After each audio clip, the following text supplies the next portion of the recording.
Hey guys, Coach Ian here from Asgardian Strength with another The More You Know. Today we're talking about EMGs and shoulder training. So, what the fuck is an EMG? So you put that thing on your muscle and you measure how well it contracts. So the issue with that is that they're not done dynamically at the end ranges.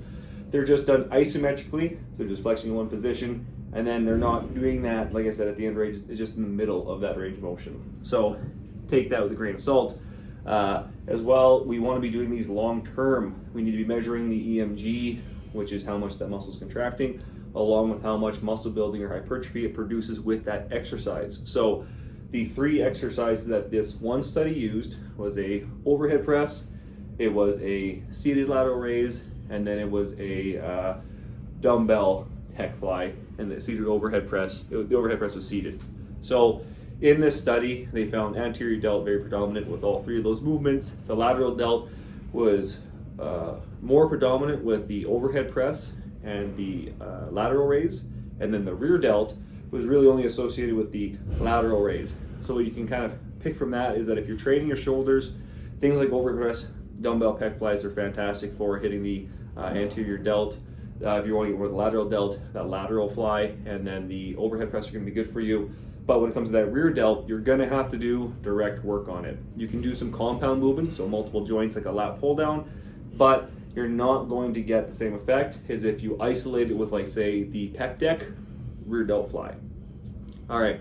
The other thing they measured in the study was the Smith machine and how much it produced compared to the overhead press lateral raised, and they found it was only like 44%. So what that means for all you dudes that load up the Smith machine and think you're hot shit, you're not. Go unload that, then go over to another bar, load that up that is not on a guided range of motion, and see where you stack up. Probably going to do like half the fucking weight. So if you're picking what exercise to do to get hypertrophy, one thing you want to think about when it comes to the overhead press versus the lateral raise is how much damage it does. Overhead press, a lot of joints, you can do a lot of weight, so it's going to fuck you up for longer. If you do a lateral raise, not as big a weight, not a big joint, only one really working there. So you're going to be able to do that a lot more frequently because the delts are going to recover. Also, when they did that lateral raise, because you're getting good activation of all three heads, not a bad idea to warm up with that for your shoulder day. All right. So the other issue I have with the study is that they did 1 rep maxes for a dumbbell pec fly and a lateral raise. So just as a study, those aren't very good exercises to choose in order to measure a 1 rep max. Overhead press, okay, fine. So just to kind of summarize this up, guys, EMG measures the muscles, how well they contract. There's issues with that. You need to do it over long term. You need to measure the amount of hypertrophy in relation to that EMG and how much contraction you're getting. And then for general training purposes, that yes, it might, let's say, have an 8% difference in between that overhead press and that lateral raise for activation of that middle deltoid.